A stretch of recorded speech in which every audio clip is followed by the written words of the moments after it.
What's going on, ladies and gents? We are back again for another banger. Yeah, I'm getting my sound effect machine, guys. Don't worry. I'll just do the sound effects myself for now until that happens. But anyway, guys, today we've got another guest, another banger with some major key information that we want you guys to take home. But I just want to start by saying this guy, yeah, I've got so much time for this guy. I don't rate a lot of DJs. I don't. I'm being fully honest, fully transparent with you lot. I don't rate a lot of DJs. I don't. There's only a few that I look at and I'm like, yeah. He's one of them. He is definitely one of them, and he's joining me on today's podcast, so it's going to be absolutely epic. He's had 10 awards, award-winning DJ 10 times, 10 different times, like that is just wow. He's been doing this stuff for a good amount of time, so he knows what he's doing, he knows what he's talking about. I checked for him, and I hope you're going to check for him, and I don't want to say too much. Let's just roll the VT and get into it. So that's what we're going to do. Roll VT.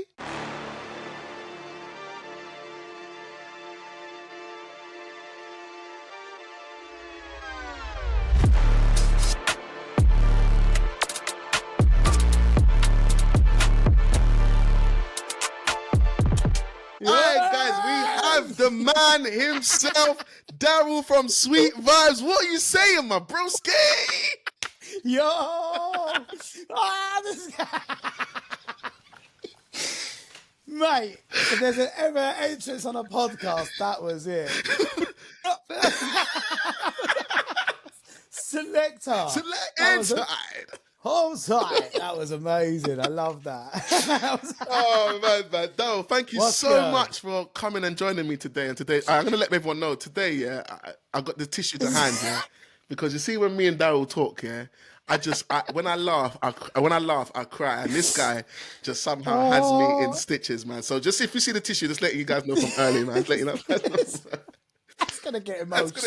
But yeah, Daryl, once again, man, thank you so much for your time today, man. Thank you for having me on this. I'm very excited, I must say. No, I'm glad you were, because I think like there's so much things that I want to talk to you about. There's so much things that I want to bring.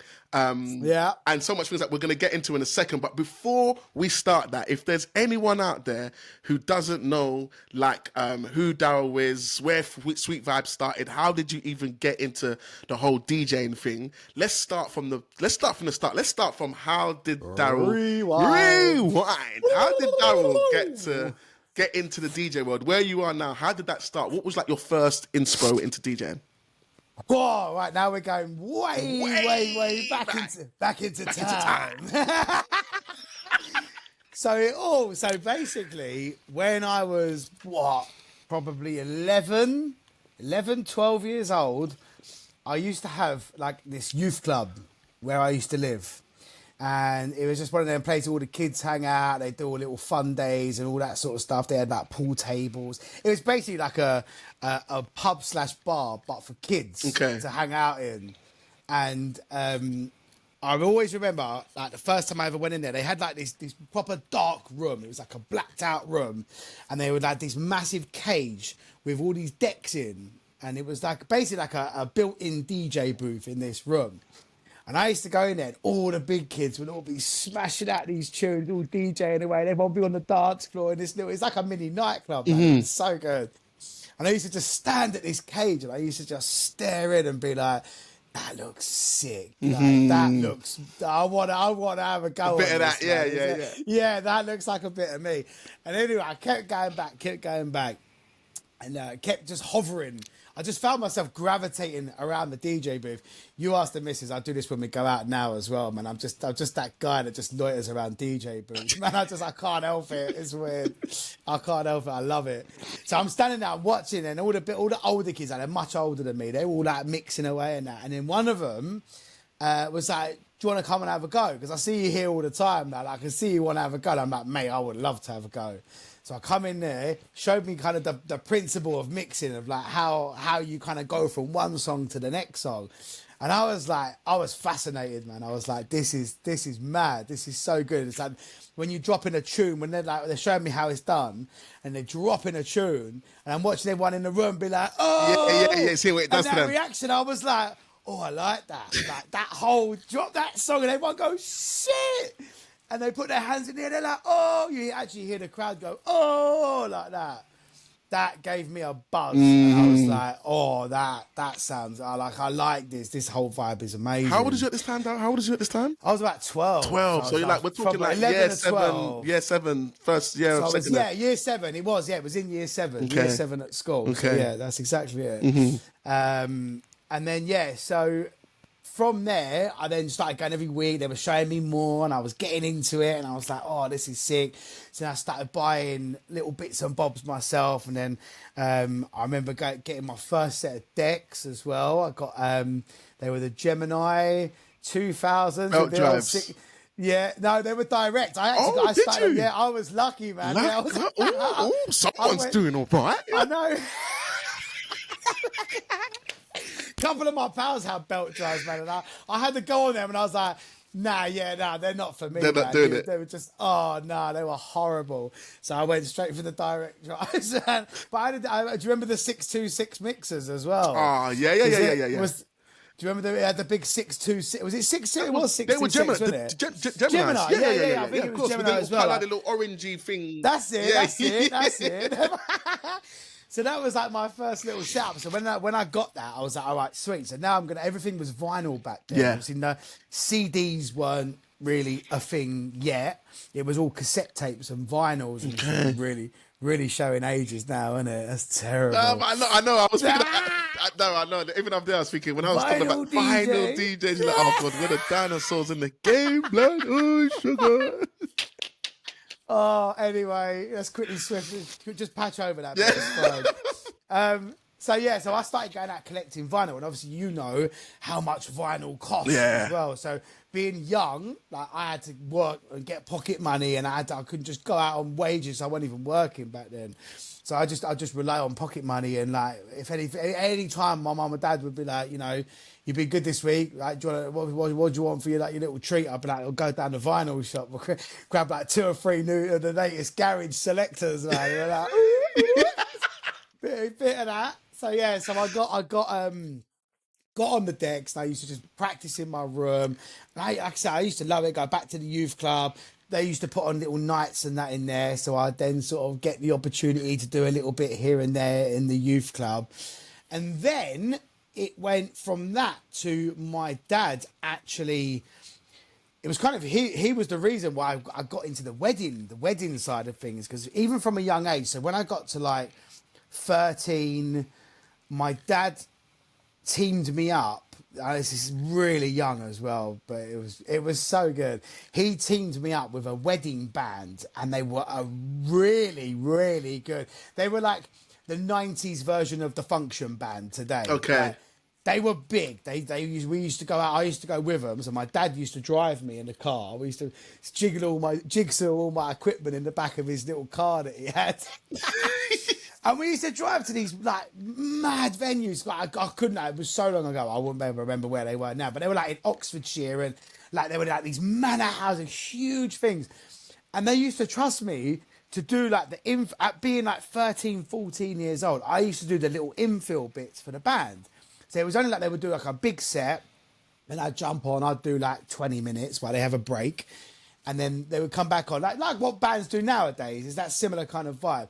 But I was doing like the infill bits for it back then, and it was amazing. I was like just having that whole crowd, like, and weddings, people are all shit faced as well, so they're all just loving it. You're just dropping anything, and they're all like, yeah. But the music was all different then, because then I was dropping the YMCA's and all that sort. Because that was different. That was the era. It's the 90s. It's very different to what it is now. Yeah. They loved that with the club classics and stuff. But yeah, it was very different music wise. But yeah, I then carried on doing that till I was probably in my early teens, and then the teenage years was a difficult one for being a mobile DJ, because one side of me liked having money coming in and having my own little side hustle business, and the other side of me was like, I want to go out with my mates.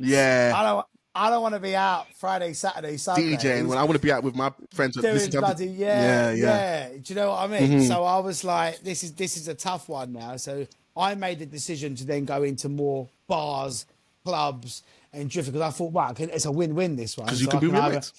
I can be with my mate. We're going to get free drinks. We're going to get VIP. We're going to get all the treatment. I get to do 1 hour on the deck, so I get to be in my own element and love what I do. So I'm going to be like, "Wah," they're all going to be like cheering me on. It's going to be sick. And it worked. It was really, really good. So that was kind of went from doing like the weddingy bits and kids parties and stuff like that from when I was really young. Then teenage years, off into the clubs, the bars, doing that side of things. That's when the mixing got really like, Leveled up. you're out all the time. Yeah, Yeah. you now start chopping up. You're using samplers and you're just doing little bits extra Yeah. Yeah. to make their mixes tighter. Yeah. And you just the more you're at it, and it's that club vibe where you're dropping and mixing continuously. And then from there, that lasted till I was probably about 22, 23. Okay. And it was great. I had a great stint at it, and it was good to, earn a bit of money. Obviously, you know what clubs and bars are like. They're not very. They're not making any millionaires. Let's put it that way. They're not. Yeah, they're not going to be no this time next year, Rodney, and all that. We ain't going to be millionaires working with the clubs and the bars. Definitely not. So that for me was a big issue because I was like, I love doing this, but obviously it's not really paying much. So it's taken me a lot of time out. And I know it's good fun, it's great for your mates and whatnot, but then you start to think about, can I do this and make this into a job Into where a I can thing. earn a bit more money Yeah. and make it more full time? Eventually, obviously that's a long-term goal. So I then decided to go back to weddings, and I was like, right, that's clearly a more stable Lucrative, income yeah. business. Yeah, you can make this into more of a thing. The bars and clubs, unless you're producing and making music and being a radio presenter and getting booked and headlining and stuff like that, you can go that route. I know 2 or 3 people that I grew up with on pirate radio and things like that did go that route, and they're now very successful, like ridiculously successful. And I could have gone that route. And Yeah. some part of me thinks, should I have done Should that I as have well? done that? Would I? Because I could be sitting in like the first class on my way to Dubai right now, drinking champagne, about to go into a 1 hour DJ set for 500 grand. Yeah. And then flown back and be home in time for dinner. But yeah, I didn't. I decided to go back into weddings, and weddings kind of then I started to, I started off super small time. I had basic equipment. And by this time, obviously, mum and dad ain't helping out when you get to a teenager. You know what I mean? Yeah, fend for yourself now. You got fend for yourself. So they helped me out when I was young, and they bought me equipment and stuff like that. By the time I got back to weddings, it was a fend for yourself. It's like you have to now learn. So we've got you. We helped you out. We started you off. But now, if you want to get back into it, then that's you, mate. You crack on. So I started off basic again. I remember I got myself a basic set of decks. I had a laptop. I then went out, bought a couple of lights. It was like little DJ booth thing. I don't even think I've got many. I've got a picture from many years ago, which I'll have to dig out if I can find it, of the most shittest looking setup there. Do you know what? Do you know what I'm going to do? I'm going to say, we're going to pause there. If you're able to get the picture. You're going to fling it in. Here it is. It's here now. Have a look, guys. Have a look. I'm hoping I can dig it out. Yeah. I know that there's one of my decks. I did have one, which I remember. I did a house party in my own house once, years again, as I was really young, and I had basically it was like a desk. It was like a desk that I had in my room, and I remember spraying it all up silver, like a chromy colour, Trying to make it look sick. trying to make it look sick.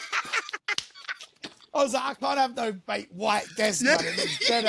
It looks like it's like literally to do some work on it. I need something a bit more edgy. We need to spray. Yeah, Let's so go I and get sprayed some it all up spray. silver. Can't get the spray can. Sprayed the whole desk up.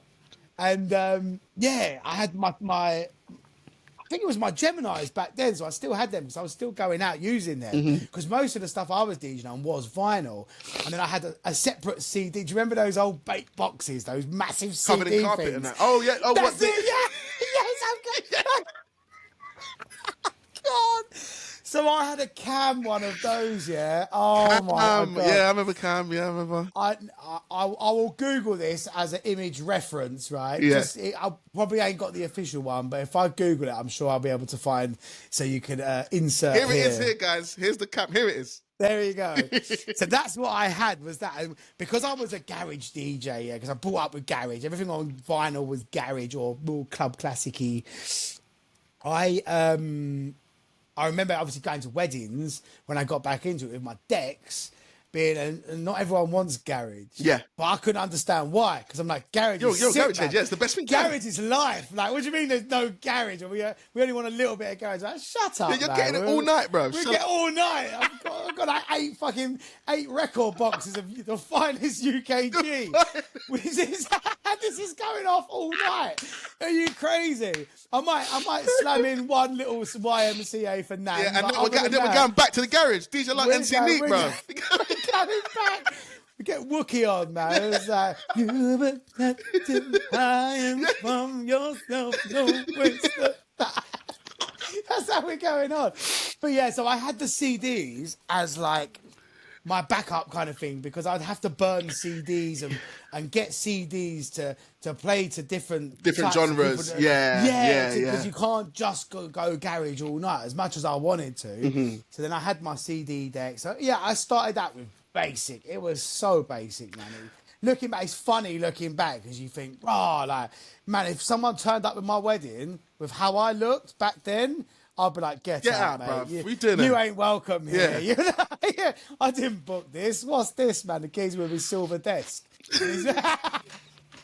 Just putting it out the back of a car with jigsawed in, like. God.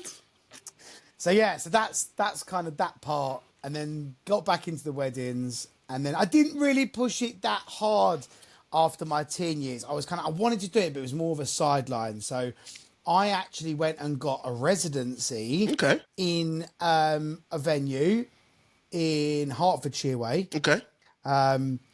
Real basic venue. But again, at the time, you don't think like that. I was just a guy going out, trying to make a bit of extra money. And I didn't really know what I wanted to do with my life back then. So I was still, I must have been, 24-ish, 25. I'm still didn't really know fully what was going on with me and what I wanted to do. Yeah. But I just got this residency, and I thought, right, they're paying me like 200. It started off at £200 a night. I was like, all right, that's cool, not bad. That's dope. Because you got to remember, this is back in the day. But that was decent. That's actually decent. So I was like, okay, I'll take £200 a night. It's a bit of pocket money. Yep. It'll do. And then I think they upped it to like 250. Nice. And I was like, ooh, here we go. Getting into bigger numbers now. Ooh. Here we go, 250. Bentley soon come.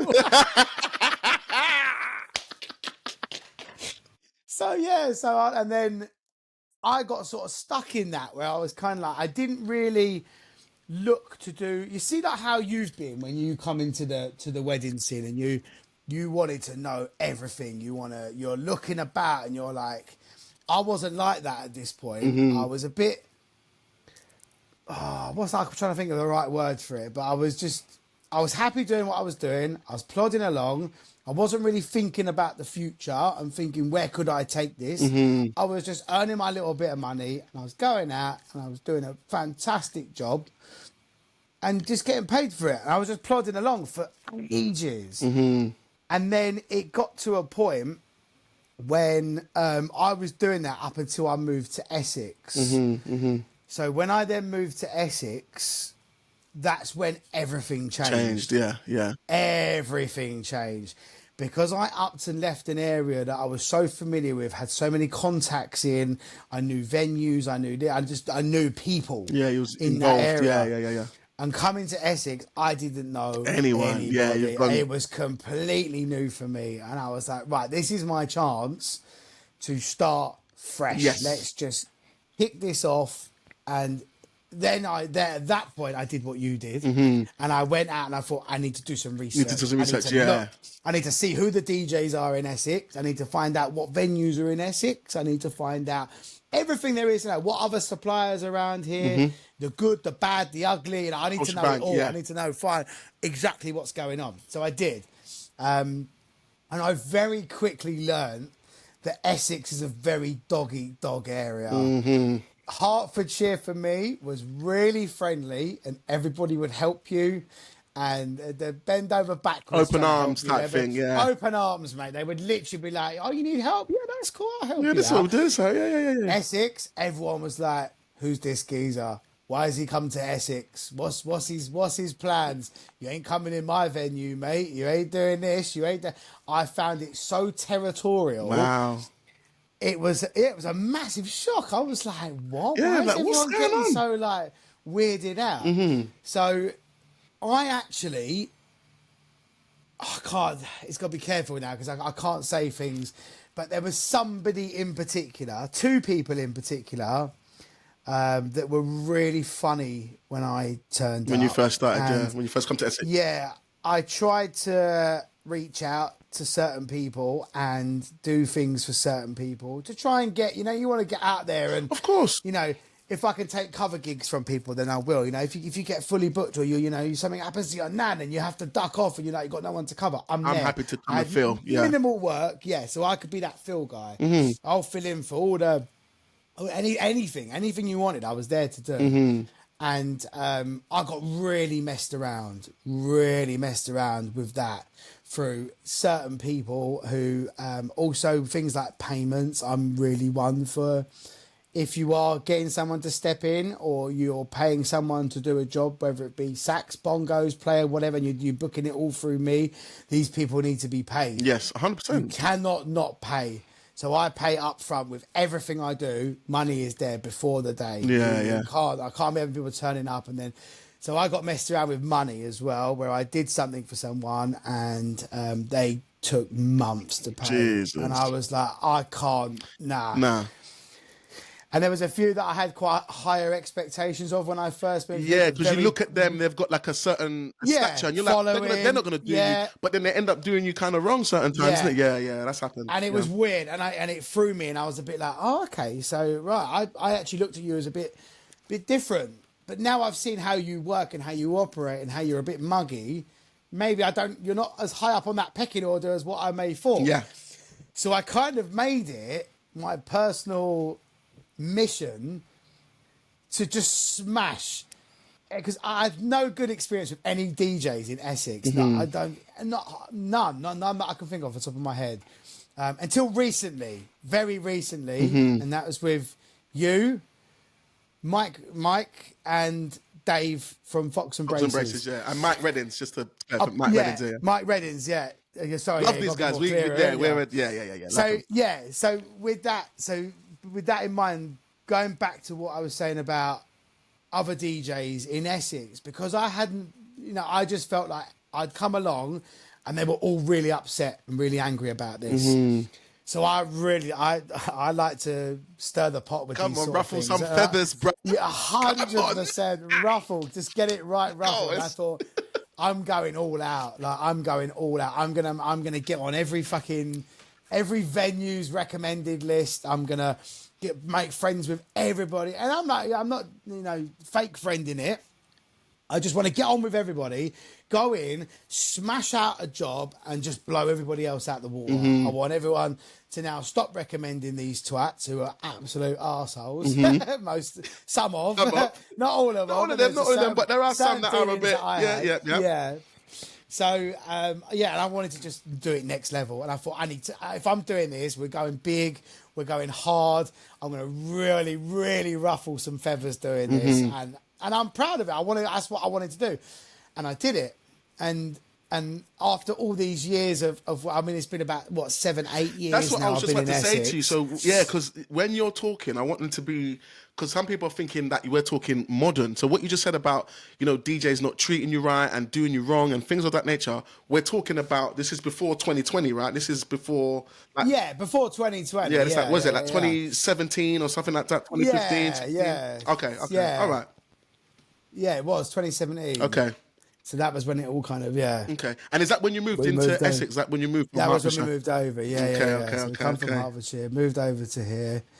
And now, And I love it. I love Essex, though. I can't, I do love it. It's a great, great area. I mean, you've done a few in Essex, haven't you? Yeah. It's always a good party in Essex. The energy that I get the energy that I get from Essex events, and don't get me wrong, there's other events, but there's sometimes when I do Essex, and there's certain venues that I do, and I'm like, yeah, this is gonna be. And you know when you meet, This is gonna go. like, yeah, it's gonna go off, and it goes off. There's some people in Essex that love to party, and then you'll do a wedding, and then you get booked, and someone's like, I want to have a wedding in my, no, I want to party at my, I want to do a house party, and I'm like, I don't even do house parties until you go to the house, and you're like, oh. Oh, okay. Now I do. I do mansion parties, of course. Do you know what I mean? Or there'll be someone I'm like, yeah, I want to do a garden party. And I'm like, or pool party. Like, and then when I start going into certain areas, I'm like, oh, like these guys, like, okay. So then it's different here than in some other. Like I know so many people with pools in Essex. Like I remember when I was younger, when I was growing up in London, I thought no one had a pool in their house. Like, what do you mean? We're in the UK. It's like, you don't have a pool. Why would you need a pool? What do you mean? You're never going to use that. But then when I got to Essex, I'm like, this one's got a pool. I'm like, okay, so when you lot are doing like summertime, like, we spend summertime.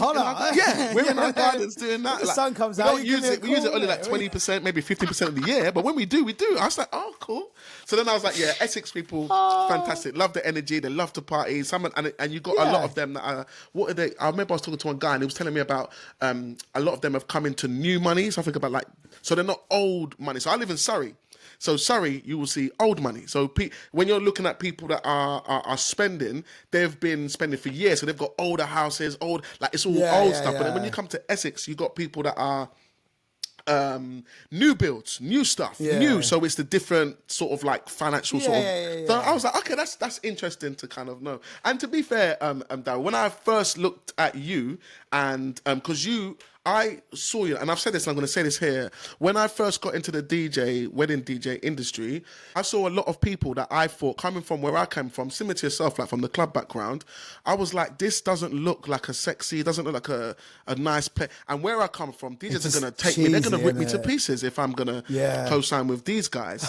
So then when I first came in, it took me a while to post on my Instagram to be like, look, man, I've done a wedding. Because I was a bit like, oh, man, there's a bit of a stigma around it. Do you know what it reminds me of? Do you know people just do nothing? Yeah. Have you seen the one where they take the wedding booking? No, I've never seen it. Beats goes behind Grinder's back and he does a wedding, but he doesn't tell him because he was too embarrassed. And then Grinder turns up at the wedding and he grabs the mic. That whole shameful, But it's that whole like, why are you taking a wedding on? Man? What's wrong with you, bro? We don't do that. Man. We don't. That's exactly it. That is those mindsets. I'm coming from the clubbing world. There are people like, we don't do this, bro. Yeah. We're not playing we don't, celebration and YMCA, bro. We're doing that. We're doing house music. How dare you? Yeah, music. we're doing bangers, bro. I want to hear that. You know what I mean? Inside. I don't want to hear anything else. So then that's kind of what my mindset was. And it took me a while before I saw someone like you. And what I loved about you, which is my next question I want to get onto, is your energy, Daryl. You put out like your energy, your Instagram, like your web, like everything just says, I'm going through that. Like, as someone who's like, oh man, I can't be this guy. But then I see you and I was like, oh snap, there is other, like you can be way much more. You can be different. You don't have to be these old style DJs that guys that don't mix, like, poor setups, like no energy, no vibe, and just kind of standing there like they don't want to be there. So my question to you next was like I love your Instagram and I love what you put out. Like when you seek you, there's a lot of energy, do you think that really helps you with securing bookings and getting those kind of things? 100%. And how would you say it does? Any business, whether it's DJing or a plumber or any Sparky, electrician, someone in the office, if you deal with people, if you act yourself and enjoy and have a good time and be a smiley, helpful person, it will do you the world of good in any business. You just be natural, be yourself, and you cannot go wrong. You just be you. You're always smiling and jumping about. Normal. Never change. You don't need to change. You don't. And we're in an industry where everything is about entertainment. It's about energy. It's about all that. Smiling energy, people, happiness. Fun. You're at someone's best day of their entire life. Like, you cannot be stood walking around with a face like a slapped ass. Yeah. It just don't go. It don't match. I fully agree at all. You have to bring vibes, energy, fun. You have to if you're doing this, you obviously love it. You love your job, so show it. Yeah. Don't hide Don't it. hide it.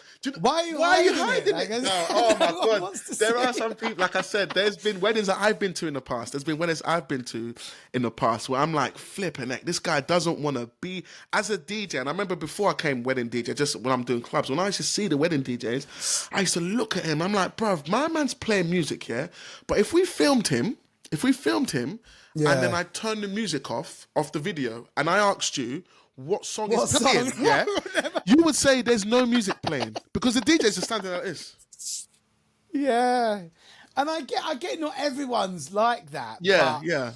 I just feel like if you're an artist or a musician, or if you've got any sort of rhythm in your body, no matter what job you do musically, Yes, you should have rhythm at least, and just even a little head movement like this, just something, anything, just something is to better say. than nothing. We are working with music here. We're working with beat PMs and stuff like this. You must enjoy it, otherwise you. Why are you doing it? Yeah, and there's been not enjoy it. You have to. Yeah, and there's been some people I've seen, and I'm like, from what I'm looking at, I'm like, he doesn't want to, and I'll see them do this. Yeah. He just checked his watch on their phone. Yeah, or they're on their phone, like having a little scroll. Or they're playing Candy Crush. You know, oh my, this guy's playing Candy Crush, bro. Yeah. So then from there, you're in the wrong job. You're in the wrong job. And I think there could be some DJs who have been like, I've been doing this for 20 years, and for me to move on to something else is probably not worth it. So I should just maybe stay here because I've got experience. I'm recommended. 20 years of doing something is going to have a lot of. So maybe there are some DJs that's like, look, man, I've fallen out of love of it, but the money that I'm earning, I can't earn it anywhere else. So I'm just going to kind of stay here and maybe do that. So maybe there's those guys, maybe. Yeah, and that's fine. Again, but that goes back to the whole, there's a market out there for everybody. Yes. Some people ain't on our level. Some people don't want some nutter behind the decks jumping around like a crazy motherfucker. That is true. They want someone more reserved and more. They just want something chill. They want a little bit of music played. They're not overly bothered about the party. They don't really care if everybody wants to dance. And that's fine. That's fine, yeah. I agree. That's your choice. And if that's what you want, we are not the DJ for you. Yeah. Do not book us two, especially not together. Yeah, that would be an explosion. Imagine that. They'll be like, nah, just get them out of here, man. This is too much. They'll be like, me and you just going nuts. We'll just be fighting each other, just like, People like, is it all right? Is your DJs over there? Are they okay? You two all right? Are they all right? They're battering each other just from excitement. They're just punching each other like, just jumping so. But yeah, there is always a client for everybody. There's so many different tissues. I need the tissue, bro. I knew we're gonna be crying today. But yeah, there's people out there for everybody, and I believe that if you want a banging party and it's priority for you, invest in it and find someone that matches your style. Yeah. If you want someone who's going to interact and go crazy, you need to book someone like us. Yeah. Me and you will bring that. 100%. If you're not so bothered and you're a little bit more chill and you're not really that bothered, you can go and get, Disco Dave's Discotheque Roadshow from the Social Club. And he will do a great job. He will play some music for you. You might get a few people dancing. Great. And if not, that bothered, again, it doesn't really matter because that's not really what you No. Yeah. And everyone prioritise different things at weddings, I agree with what you said there, Daryl, about one of the questions in my consultations that I ask my clients is, what's the most important part of the day for you? Now, they don't know that I've already preempted the answer. I do. Yeah, I do exactly the same. I've already preempted. You always have to ask. Is that how much? Yeah. How much is that? Yeah. And I'm expecting them to say the pie. Like it's the best. It is our top priority. It's that top priority. Don't get me wrong. I always say, obviously, we don't include your ceremony because your ceremony is why we're here. Like, you getting married is the most important thing, so we're not going to include that. Yeah. But for the rest of the day, kind of like, what are you looking forward to? Where do you where are your fears, and what do you really want to go well? And our clients, and that's the reason why that's why I asked you about your energy and do you think it helps? Because I feel the same for myself. When people see us, they're like, "That's what I want," and then they know that we're the type, like, regardless of whatever happens, we are going to try our best to deliver what you see on our Instagrams and what we put out. So there'll be times when I'm like, oh, it's not going off. And in my mind, I'm like, I need it to go off. So, and then my mind goes into, how can I make this crowd go off? And then that's the experience, and that's what people pay the money for. Yes. Because if you was just an ordinary cheap DJ who wasn't even that bothered about the party, he won't be thinking, how can I pop this off? Yeah. How can I build it and get it to that level? Yeah, because there is a way of doing it. There is a, believe it or not, you know, a lot of people think like it's just fluke. Either they're a great crowd or they're a shit crowd. No, it's not. There's a science. It's how There you is a build science the night. to it. There is a massive science to it, and it's all about tune selection, mixing. There's, you know, everything plays the part throughout the whole entire night to build it. Sometimes it goes off a little bit earlier. Sometimes it goes off a little bit later. Yeah. But to get it popping off, you need someone who knows what they're doing. Yeah, 100%. That's 100% crucial. That is the key. The major key. That is the key.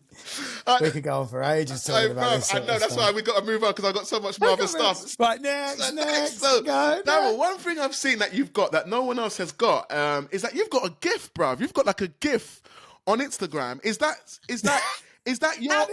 That's old. Yeah, I know it's old because obviously I remember when GIFs first come out and you my stomach. And I'm like this, and my belly's all jiggling, and I'm like, wow, I was fat when I made that, boy. I love it because sometimes you use it in your thing and you're like, I do, yeah, he's got the little... So is that something that you... How have you never done this? Bro, I don't know. You're so animated. This would be so good for you. Like, it would be so good. I was thinking, because I know, like, I remember when GIFs came out and you could make your own and you could kind of submit it in a way or something. And then because GIFs, they can be anywhere, on Instagram, on WhatsApp, on loads of different things. That's the thing I want to ask you is was it easy to upload? Was it so easy? Yeah. So all I did, I'm kind of clued up with certain things, but there's certain things I haven't got a clue. So like yourself, we research, we go online, we try and figure out. Yeah. And it was, who was it that inspired it? Someone did something once. It might have been Majestic. I think it was Majestic. Yeah, because he's got his as well, I think. Yeah. So he had a load, and I looked at him and I was like, I want that. I think that, because I use Instagram heavy and I do a lot of stories, and I like to post things up like quite regularly. Mm-hmm. I thought, how can I add a little bit of personalised touch to it, just to spice it up a little bit? And I thought, right. So what I then did is I went on to Fiverr, and found a guy that does them. So what you have to do, you have to open a professional account with on who? Giphy. Okay. With Giphy. Okay. So, and they do this all for you. So you have to get a minimum of 10 GIFs to start with to open the account. So I paid someone, I think it was like 30 quid, something like that. There was no guarantee that they were going to accept it. They might not make it, yeah. But they need to be sharp. They need to be like filmed in 4K. Because I got my missus, like, she's got a proper sick DSLR camera, like digital proper camera, like photographer's camera. Okay. And we recorded it all on that because I thought I want the quality to be proper, on point. Yeah, and I want to be able to zoom in and it still looks all right. But then, you know, on the Instagram though, you zoom in, it starts to pixelate. Yeah, weird. Yeah. So I did it. I sent it off. And they came back. He was like, "Yeah, sweet, it's all done, man. They accepted." It was like 30, 40 quid. He made my logo spin around a few times in a different couple of ways, which there's a couple that I really use. The rest are all pants. I didn't really like the way they come out. And there's just a few of me. So I just got a green screen up behind me and just started doing bare different like weird animations. I've still got to do a few more because I've got like the point down one.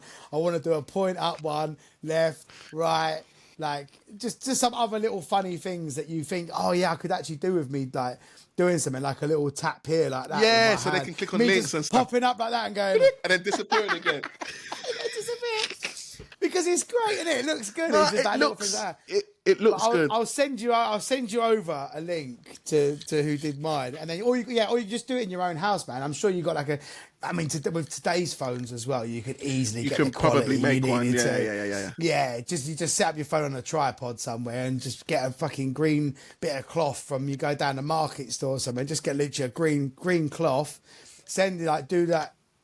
A few seconds of you doing an action, and then stop it, clip it, send it to this person, and they just put it. They make it into a digital GIF. Yeah, and add Okay. it onto Giphy. But yeah, I Okay. know. When I first did that, because I'd only ever seen like celebs or people Yeah, like big brands, big do names it. doing it. You thought, Yeah, yeah, I'm yeah. up. I thought if I do that, mate, the amount of comments I got and the amount of inboxes they were like, "How have you got your own Yeah, GIF?" yeah. On the I'm like Instagram this. I'm like platform, this. like. I'm like this. Don't watch that. Innit? Man's big out here.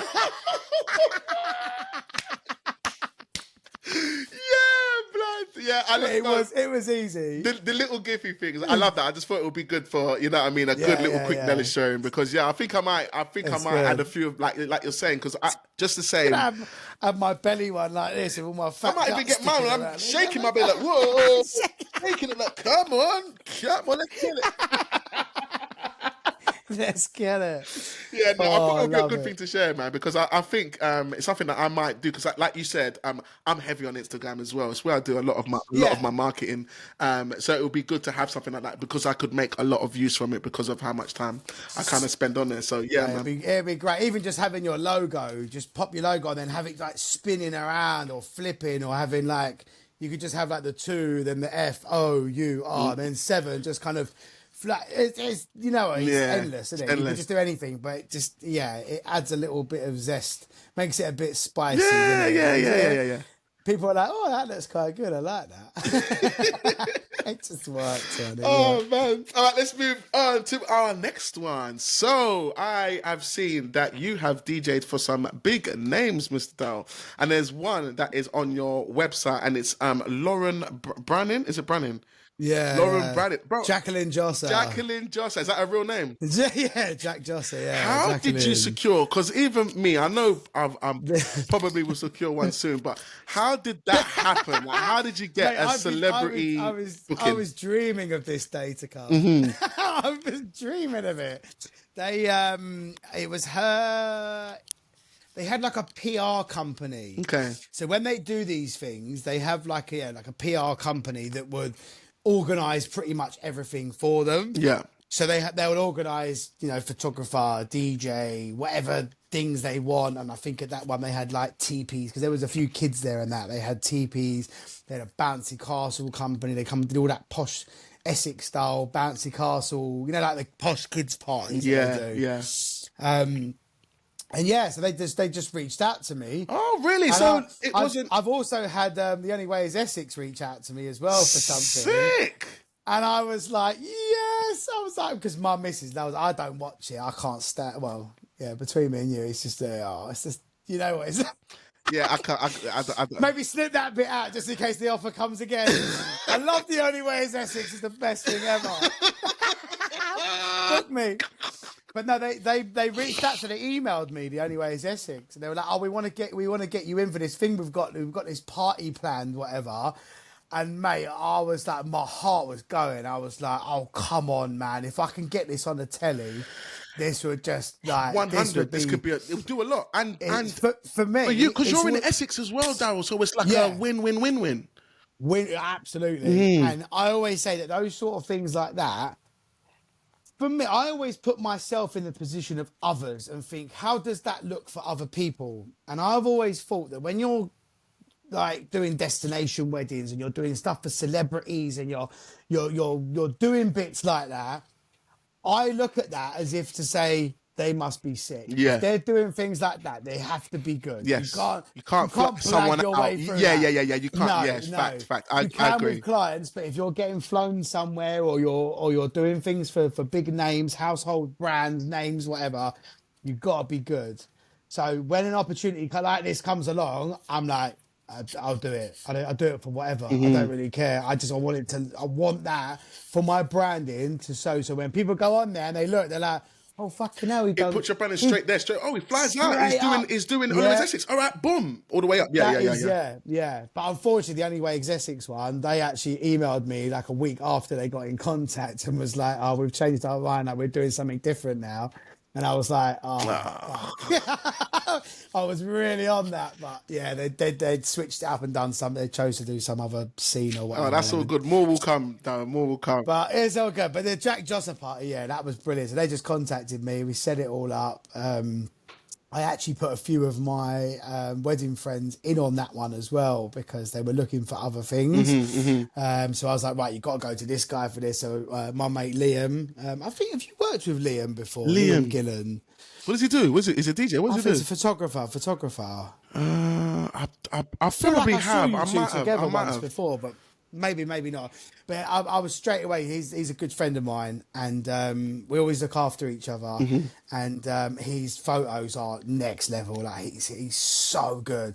So I thought, well, I've got to get him in on this as well. And it's great for me then because then when he does the pictures, he'll ping me them all Yeah, over. so that I can use so them it's a as win-win. yeah. Once again, It's an absolute win-win. I get the shit hot quality photos, and they'll get all sent to me with no problem at all. I won't have to beg and be like, oh, please send me over the photos. It'll just be like, bang, there you go. zoom zoom. Yeah. But yeah, it was a really good party. It was a really good night. Got some amazing photos from it. Good from content Liam. from there as well. Yep. And I was like, yeah, it was sick, man. We got a selfie with her, which was great. I thought if I'm doing anything like this, you got to just back up all the evidence. Why not? So Yeah, of course. you have to do it and then say that there you go. So and that did, and I actually got a few bits that came from that. But also, when I did that, again, all the brides who I had booked in, all the couples that I'd had before, because there's many brides that follow her. No grooms really worry about what she does with her kids and all that.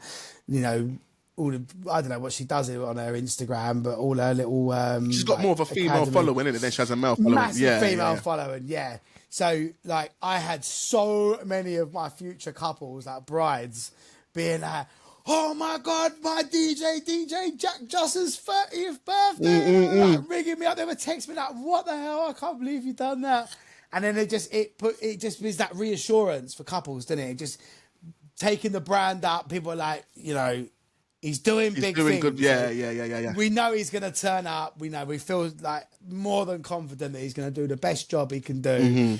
So yeah, all that helps. I think it's And just to clarify, that came from an agency. Well, an agency that was put together. They so it wasn't her directly. It wasn't there. It was the agency that found you. So did you have a connection with the agency, or did they just kind of just? No, they just reached out. So they were searching around for something that an idea of what they wanted.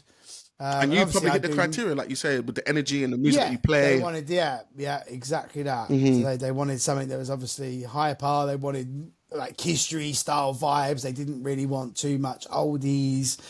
So they probably looked at it because it all went through Instagram initially. They'd obviously messaged me on Instagram first. Just goes to show how important Instagram is, and to have that pop in and have people to look at that and instantly go, that's the vibe we want. That right there, that exact vibe is what we want. Okay. They don't want to go on into your Instagram and be like, oh yeah, I think he'll be all right.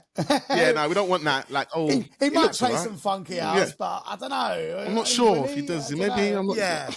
You need to be like, yes, he does this. You get the jump around, he's going to get vibey. So yeah. Okay. Those things help with the business. That, like you've been saying, the energy that you showed, the having her on your thing, and another thing that I've seen, doing her event as well, and then that obviously showed it to all of her followers, and then people are messaging you, and it's just raising, which is exactly what we want. That's what we want to do with our businesses. We don't want to keep it stagnant. We want to have some sort of an up, and that is obviously helping with that. And also, what I see on your profile, what helps with that is that you're like it says 10 times award-winning DJ. So you've won multiple awards in different fields. That is crazy. Is that over the space of you moving in Essex, or would you, when you say 10, is some of them coming from Hertfordshire as well, or is that mainly your Essex time? That was, again, see, I only really pushed and went for things. So the first time I did an award was the Wedding Industry Awards, the TWIA. Yeah. And it was kind of a weird one as well, because that was 2018. It was the 2000 because they do it like a year in advance. Forward. So it was the 2019 edition. But it's in 2018. It was in when 2018. We're doing it. Yeah. And we'd only just moved to Essex, and at that time I think it was then that I'd just gone full time with the business, because everyone was going like, you got to do this full time, you got to push it, you love it, you can smash it, this is you were made for this. But I'd always had my day job, and when I moved to Essex I got rid of the day job and I went full time, and I actually got in a lot of trouble with debt and I was trying to grow a business, but not having no money. Yeah, so then you're getting loans to back and things. the bills. Yeah, so, and everything was starting to get on top, and I thought it's gonna be good once I get through these barriers. Yeah. It's gonna be amazing, but I can't push the business if I'm working for somebody else doing another job. Yeah. I need to put my all into it, and the only way I can do that is to do it on its own and push. And it's gonna be tough. Yeah, the first couple of years will be hard. Yeah. It was, and the first year was incredibly. That's always hard. the case, I mean, Daryl. It's always the first 12 I was months. still going out for cheap. Yeah, and I was like, yeah. I hadn't really established myself properly yeah. yet. Still growing. It was all it was so early days. And then when these awards came about, I'd seen it pop up. I had no idea what it was all about. I was just like, I saw it pop up on a DJ group or something on Facebook, sponsored maybe, or Instagram. And I was like, I think I'm quite good at what I do. I think I stand a bit of a chance. Like, I'm sure I could come away with something. Yeah, possibly. Like, nothing's ever guaranteed. So I was like, I'm going to go in with an open mind. So I did it, and I submitted my stuff. And God, my website back then was shocking. It was so bad. I still remember I had like these awful pinky purple colours that was just so over the top though. Like everything was everywhere. All my colour schemes, it was just like. It was just so. Did you make crazy. it yourself? Did you make? Yeah, I did it all myself. Okay, straight away. I was like, oh. I just went nuts, mate. Everything looked off. It was that, but in my head, I was like, it looked all right, but my whole branding was different back then. I wanted everything like really bright, and I think if I would have just used one, either because purple is my favourite colour, and I love pinks and purples for me for weddings and that whole same with the uplighting and stuff. Instagram, yeah. I like that look. Yeah, but the actual branding, I didn't like it with what I was trying to level myself up to. It was a weird one. So I had a bit in my brain. It was like I was trying to do one thing and then it wasn't matching with this, and then that was different. So it was all just getting a bit confused. So anyway, sorry, my watch is going off. What's that? Hit 90 decibels. Whoops. Flipping it. I'm joking. You imagine you would trip the limiter at certain venues, bruv, just then, just by chatting on a podcast. Daryl, man, flipping heck, bro. Oh, they're cutting out the decibel. Sorry, everybody. We just got to wait 2 minutes for the music to come back on. We do apologise. Chat amongst yourselves for a minute. So anyway, I entered the awards, right? And I thought it was a really bad time of my life. So I remember going there, and we didn't have much money. I think we just had enough to buy like a drink or two each when we got there. So times were like really tough. And we was just going through all sorts of shit. And I went in there with no hope of winning. It was just a night out. We were going through a shit time. So I thought, let's just go. It's a nice little evening. We'll have a couple of drinks, then we'll go home. And we'll call it like a little night out for us. And we sat down, and again, I didn't really know many people in Essex. So it was chummy. Having a little mingle, and I was like, oh, okay, so we could met a florist and a few other people, like a couple of photographers that I started chatting to, and I was like, quite like this. As like a little networking thing. It was quite nice to speak to other people who inside the industry. Yeah, 100%. Yeah, so for that, I really enjoyed it. And then we sat down. It was all, take your seats now. Like, I was like, oh, God, here we go. Here we go. So sitting there, me and the missus are like, oh, you just Nerves never know. You don't know what's going to happen. Don't know what's going to happen. But your balls are shaking, and you're like, oh, are we going to do it? I don't know. Is it going to be our time? And then I made no effort on this really, because I didn't really know what they were all about. So I just submitted what I thought was good. Yeah, in my head was good at the time. Looking back now, I think there's no way I should have won that with the thing that I made. But it is what it is. They must have been a lot worse than me then for me to win it. And they called out my name on the DJ category, and I was just like, wow. And everyone's all like clapping, and like, woo, the florist who we'd been chatting to, who come and sat with us as well. They all jumped up. They were like, way! And I was just buzzing, man. And the rush that I got from winning that, I was like, wow, like a whole shit time that we'd been having just turned around, didn't it? I was like, fuck that. I don't care about all the shit that's happened. Right this now, is great. You're having a great. I've just won yeah, I was thinking all in my head, I'm like, how good is this going to look when I start telling all my clients that I'm like, I'm the East of England wedding DJ of the year. Yeah, Like, yeah. shut up. Get out of my lobby. So I was like, yeah, in my head, I was like, that's going to be sick, innit? Like, that's going to look really good to everybody. 100%. So I feel like that is what really then gave me that boost and lift where I thought, actually, I can do this, and I need to now prove to not just myself but other people as well. I need to prove to everybody I can make this happen. I'm going to go and make a successful business, and I'm going to use this award as a little stepping stool to go, right, this is me, this is what I do, I'm so good at it, I won an award for it. Yeah. And at that time, you know, I didn't really know much about awards, but I knew in my head, I know I'd read a lot of things about DJs going, awards. Mate, that award did so much for me, like mentally, just not even, like, I'm not even talking for business, but just for me. For your mind, your esteem, it innit? boosted me up, yeah. And I get that, you know, not winning sucks, which we'll come on to, I'm sure, in a bit. Yep. But when you do, it's amazing. Electric, you think, all that hard work, yeah, it really does, and it does help the business in so many ways. And couples, I know a lot of couples don't look for award winners. Nah, it's not a thing it's not for a them. thing for them, yeah. But some do. Some do that. Gives them that sense of security, sort of like, innit? Like, Yeah, this and a weird one, which was recently. Yeah. I just got booked for a wedding in Scotland, and when Inverness is like the top of the tip of the UK, as far as you can go, innit? I don't think, I looked on the map, I'm like, you definitely can't go further than that, I'm sure. It is up there. And when I was chatting to this lovely bride, and I'd said about, you know, I'm miles away, like, how did you find me? How did that even work? Yeah. And she said that her florist had won an award, and she just looked at that as like, she respected that. She was like, she's award winning, like, it's got to be amazing if you won an award.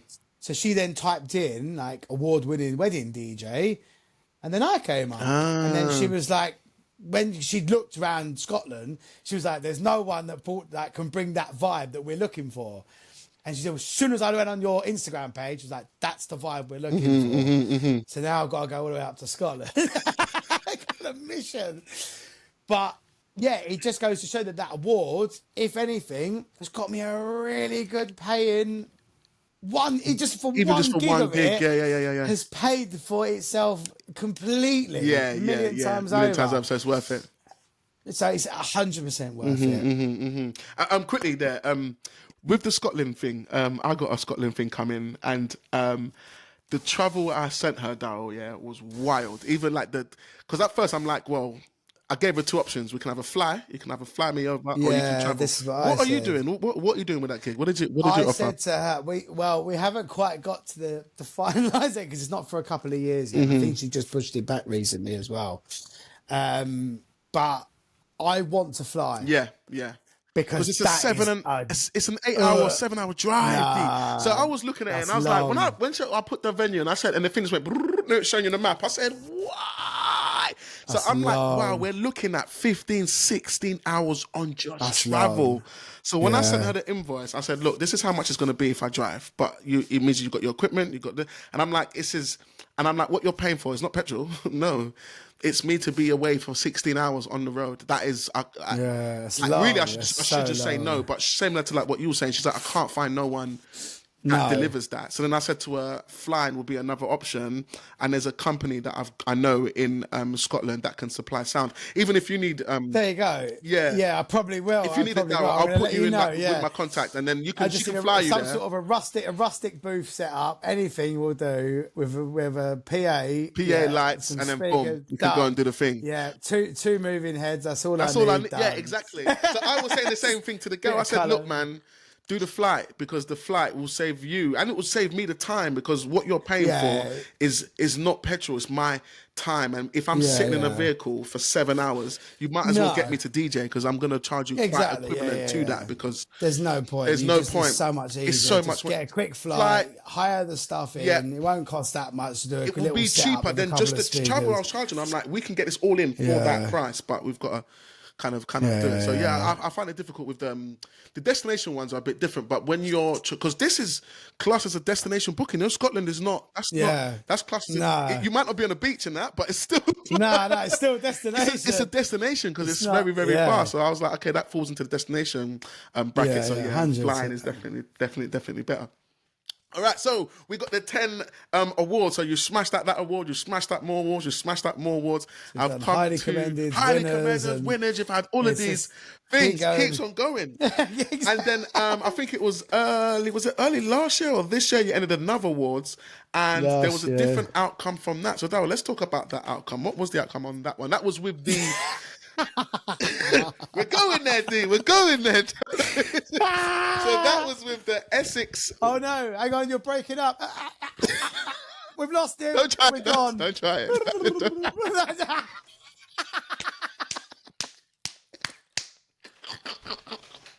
Daryl tried to act like we was on a 3G phone call. There you go.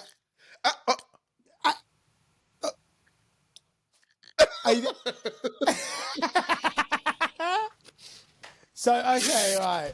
From the tippity top. So this was the Essex Wedding Awards. Yes. Which I've had a lot of respect for. Yeah, and you've won that quite a few times as well. So, yeah, so I started off, when I entered that one, with highly commended.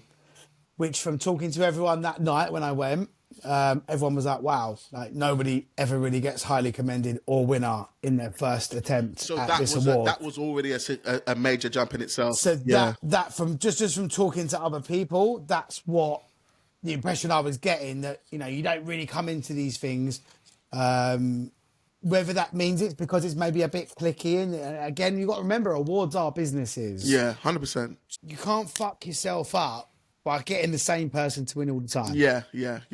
There's got to be business things in this, because otherwise it kills it. It kills it because then it means that the other people wouldn't enter. Like if I wouldn't enter, if this is the same person's won 5 years, I'm like, I'll leave that award. That's his award. There's no point entering that one because I agree. Yeah.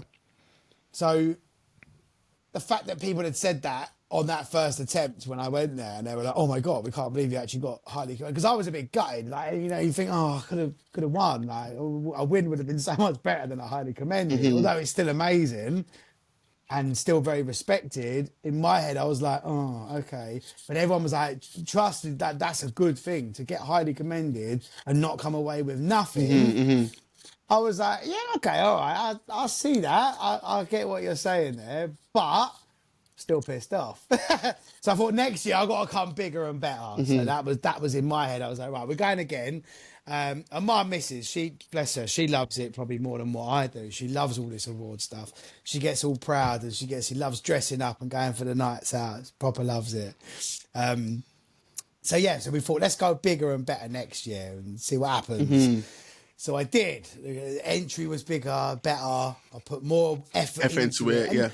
And that's another thing you have to take into consideration, that I think that's probably what the most heartbreaking thing is when you do come away with nothing from these things, or highly commended, which is still good, but it's still heartbreaking with the amount of time that you put into these entries. Yeah. The more time and effort you put into it, the more chance you've got of winning. But obviously, time and effort takes time and effort. Yeah, literally, you know what I mean? literally.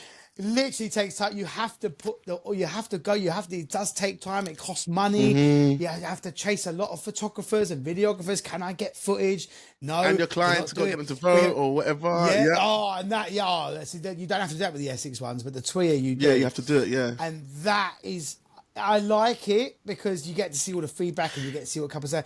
But I don't like it because I hate pestering couples after their day. Mate, when I got married, if I had like bloody 4 or 5 of my suppliers constantly messaging me after my wedding day going, can you do a vote and a review? And I get it. Like, it's long. And to have to keep, and they want to vote, and I would want to leave someone a vote. Yeah. But it's time and effort. Yeah, I've got to I've got to answer questions. I've got to, yo, man. And you sit down to do it and you'll go, okay, right, we'll start doing our little vote. You get halfway through and little Timmy starts acting up. So, they've got to go, right, babe, we need to get the dinner done. And I get it. And then life just goes on. The laptop gets closed. It gets put off for another day. Then I'm there next week going, what, 6 more days to the Just want to see. deadline. I could really do with that vote. Like, if you can, please, it would be amazing. And then you don't hear nothing back. And then like 2 hours before the deadline, they're like, we're so sorry. Little Timmy's been ill all week. And I'm like, oh my man, God, I've lost the vote. Just vote. Like, come on. Like, just quickly, just do it, man. So yeah. It's hard when you haven't got control like that because you think there's some weddings that I've done in the past when I've been voted for this sort of stuff, and their weddings have been next level. Yeah. Like some of the best I've ever done, where you just think that could not have gone any better if you got Calvin Harris there to do a fucking set. Like, it was just unreal vibes, like dance floor popping, best comments, everyone's gassing you up at the end of the night. Yet you get no review from them, and you never hear from them again. They don't vote. They don't nothing. Even though like, it was their one of the best part of the year, and you're like, I'm like, yeah, like, hello, like, what the fuck, like, is there anybody out there? I just carnaged your wedding, the best I've ever done, and nothing. And it's so weird, and it that's kind of like a little hit, like it's a bit of a kick in the bollocks, where you're kind of like, shit, like, do they think I did good, or maybe they didn't like it? Like, I don't know. But it was popping. Like, it was one of my favourite ones I've ever done. best memories. I've shown it all the time on Insta. Yeah. So it's a weird one, that with the votes and stuff, because it's hard to get people to do it. Yeah. So you can take a hit on that. You know, if you don't get enough votes and people don't, it goes against you. So it's a bit like, oh, is that fair? Yeah, it's hard, it's difficult. It's difficult. It's a weird one. Yeah, because I know it will be even different. Obviously, if we ran our own award, then you'll start to see why it's difficult to manage or run an award, because you're like, oh yeah, I understand. Now I'm on the other side. You might be like, yeah, actually, this is quite difficult, you know, to do it fairly, the scoring and how you're going to do this and how you're going to do that. And it can get a bit messy. But I think it's good that industries have awards. I think it's good for Slacks. There's a few things that you said that I fully agree with because I first entered Toya, last year's one that has happened this year. So for the 2025 winners. And I never got the win that I would have liked, but like you, one of the main things you said, I remember 2 days before the awards, I was like, do you know what? I need to take the idea out of my mind that I'm gonna win, and just why not change 100%. Your mindset? Because if you don't, you might not. You know what I mean? I don't know. It's first time I'm entering, and similar to like what you're saying, that was same thing of I was new, so I'm a new category. I'm classed as newcomer because my business is only a certain amount old, and so then I changed it and said, you know what? You're going to be in a room with other professionals that do the same stuff that you do. So why not change it more into a networking thing? You're going to be in your area with other different people. So talk to those people and try and get more in your area, in your industry that can help you. Do you know what I mean? This is going to be a whole nother podcast, but what you just said there, right?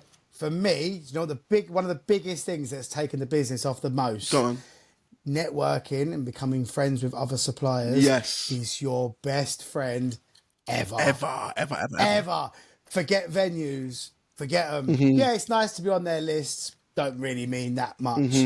But if you have friends that will recommend your business, you think so. Venues, they'll do the couple once. That's it. You know, you get like one wedding.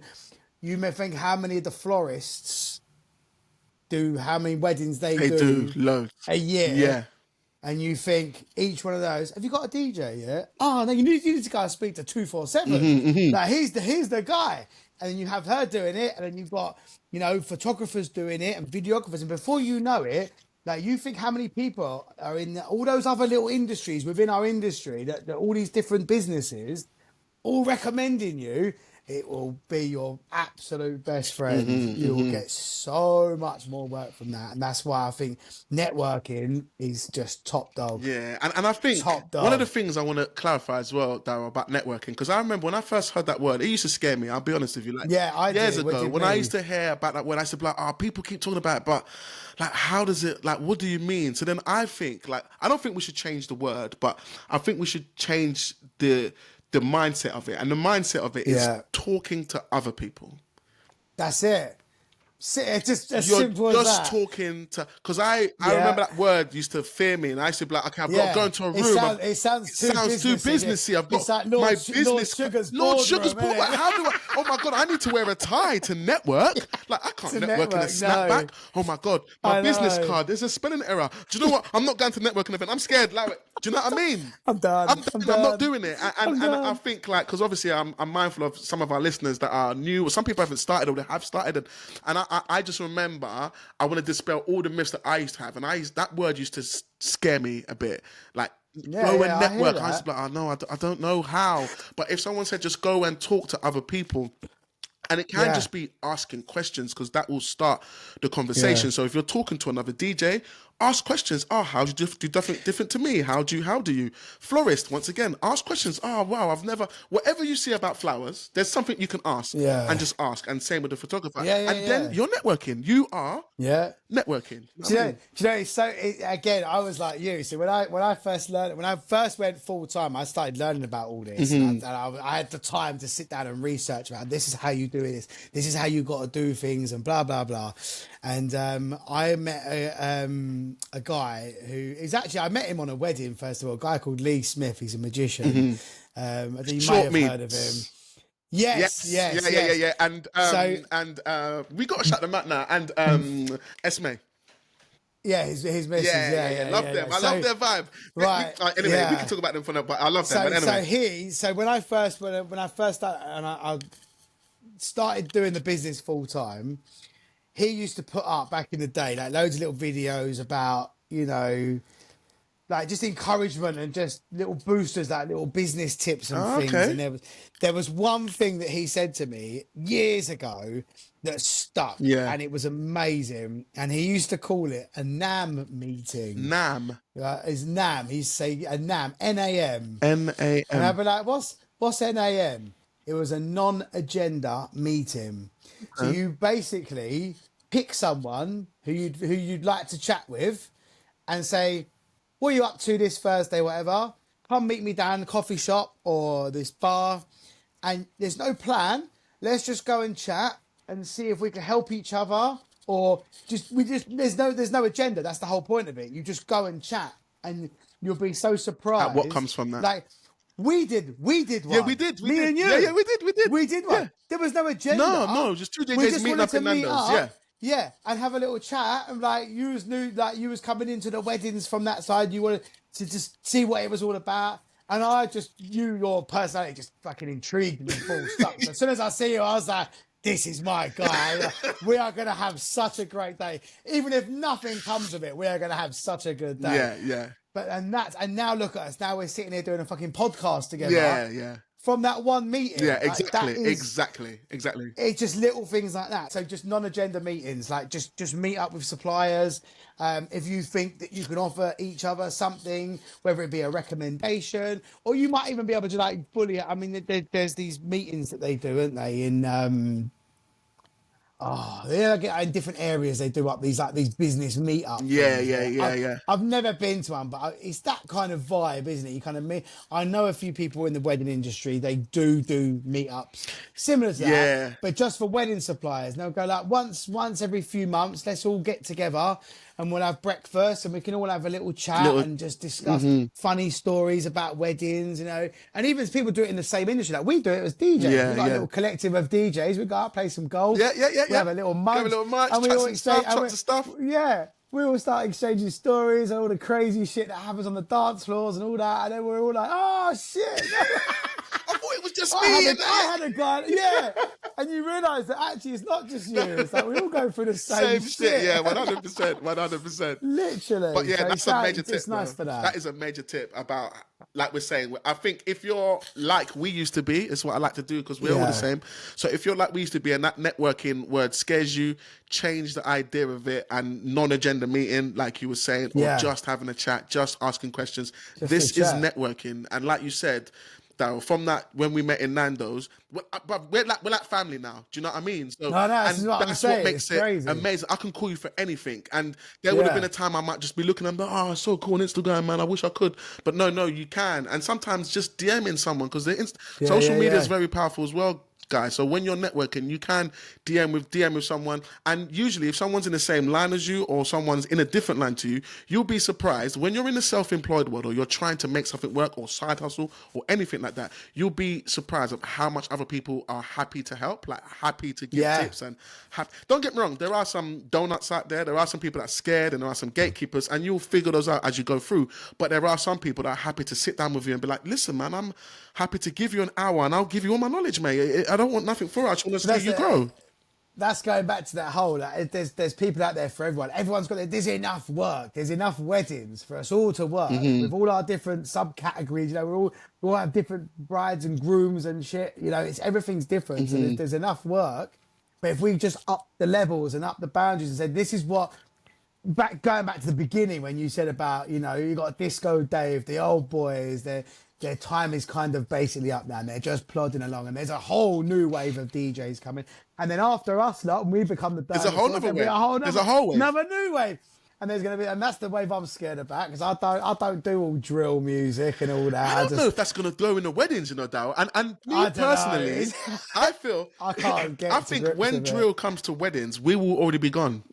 Yeah, I hope so. Because that's, I'll be like, I feel we are in the peaks. We're in the peaks years because of the music that we play is all the stuff we grew up with. We know like, come on, if there's no garage at the wedding, I don't know why you're booking me. No, see, you know what I mean? If you don't want no garage, why are you booking me? If you don't want no funk house, why are you? If you don't want hip hop 90s, noughties, that if that's not your thing, I'm not your guy. You don't want Afro beats and piano, I'm not your guy. But, but if that is what you want, and this is what most of our, like I said, we're very we push out a lot on social media to show that's what we do, so we get a lot of that. But I was even thinking, I was watching, there's a guy on Instagram that I recently stumbled across, and he's a funny guy, and he talks about his son all the time. He's like, his son talks like, yeah, bruv, man, you're big, Dad, you're a waste man, bruv. And the way he's hilarious. And he's like, and he just talks about it from just a parent, like, I'm just a dad. He does little rants in his car. But he said something the other day. He's hilarious now. If you saw him, you would definitely connect, because what he says, he's just too connected. And he doesn't seem like someone that you would connect with. But when what he's talking about, I'm like, yeah, I love this guy. Let me follow him. And I mean, it's interesting you said it, because he was talking about the music. And I was thinking about the people that listen to drill now, they're in their 20s and they're going to get married in about maybe 10, 15 years from now, some of them a little bit earlier. And I do feel there is some of them that will get married, but they won't want drill at their wedding. Like, I love drill. There might be a kid like, I grew up on drill, but do I want that at my wedding? Maybe not. And some people, I suppose, are like that with things like drum and bass now. Like, we grew up in the drum and bass area, jungle and all that. Sometimes they're like, you know, it is very niche. It's only a target market. It's not for everybody. It wasn't as big as garage maybe, or hip hop and R&B. And drum and bass is the same like that, where I think some couples are like, look, we might sprinkle a little bit in at the end of the night, but when I say sprinkle, I mean, I literally mean sprinkle. 3 tracks. That's it. We can't have it, because like everyone's just going to be like, nah, it's too much. And I get that. And some, I did 4 years, just before lockdown. Yeah, I did a whole drum and bass wedding, where drum and bass all night. Wow. From start. How was it? Was that good finish. though? Was that good? It was unbelievable. Sick, it was so good. Sick. So when I met up with them, when she said that to me, okay, we're gonna really sidetrack her. I don't know how much phone battery I've got to continue. As long as I'm happy to keep going. This ain't like, I don't have limits. If it cuts, it cuts. I'm like, let me look at my battery. Wait. No, I've got 10%. No way, you're lying, D. 10%. Because you know what we do need to do when we need to, actually, we're gonna pause, guys.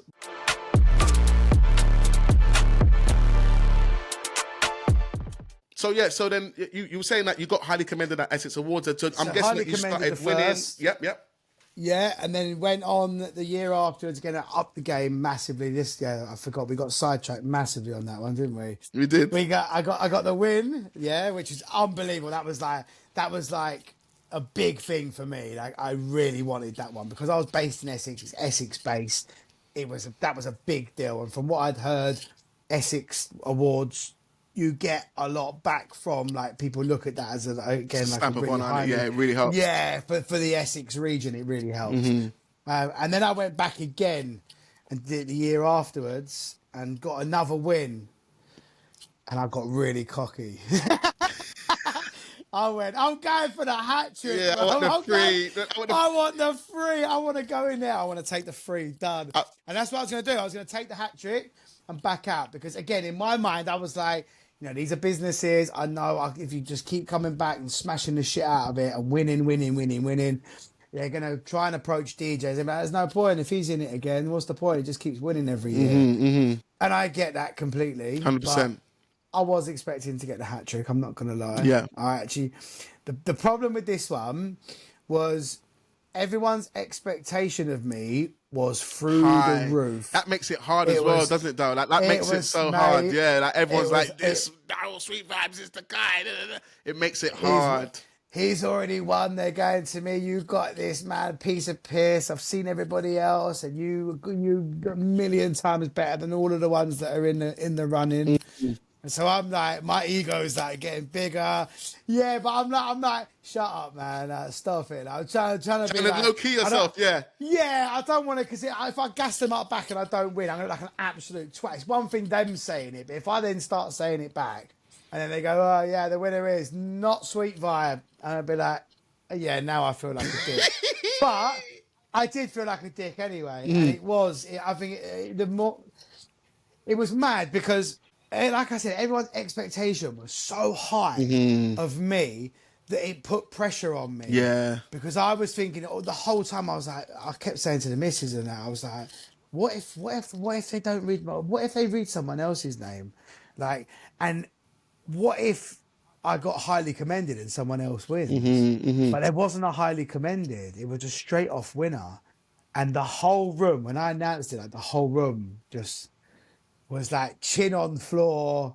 So the winner is, and they never said your name. So then so they called out. But when they're name. doing the nominations, like the nominees are this one, that one, that one. So when they did all that, so it was all like the odd little woo for everybody. But then when they said mine, like the whole fucking room was people banging tables, banging tables, mate, it went nuts. And I was like, oh my God. So my heart's like going boom, boom, boom, boom, like this. I'm like, come on, it's got to be. It has to be. Like, you can't get a reaction like that from the whole room and not be the winner.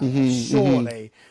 So yeah, then when they announced somebody else's name, like, apart from the people who'd won it, the whole other room were just like chin on floor, staring at me, and I'm just sitting there on the table while everybody just looking at me like that, going with the old, you know, what the fuck what the expression, F, yeah, of course, written all over their face, just staring at me. And I'm just like sinking in my chair. I'm like, I don't even know what to say. I want to. If anything, I just want to disappear right now. Can I just like? Yeah, literally. Can I just disappear? I don't like this. And and the missus said that to me. She's like, I want to go, and I'm like, listen, you can't be sore loser about it. Yeah. You can't. He's, you know, they've won. They've obviously won for a reason. You know, I have to take that on the chin. So I did, but it was just embarrassing and awkward because everyone had gassed me up so hard. And I've got such a reputation amongst the Essex wedding suppliers. Yeah. That for me it was a kick in the teeth. Yeah, it must have felt. It must have felt. And when you're because I think like I kind of hear what your missus is saying, is because obviously afterwards when the networking and the mingling bit starts, so many people are gonna come to you and be like, exactly. Like, how did that feel? Because obviously, what happened? And Same. stuff. It was just shit. It was just, you know, a lot of people. It was weird as well because there was a lot of people, friends of mine, that had won, and they were more concerned about me losing than their win. Yeah. And I'm like, stop. Like, she was like, oh, yeah, a few of them were like, oh, so sorry, I can't believe it.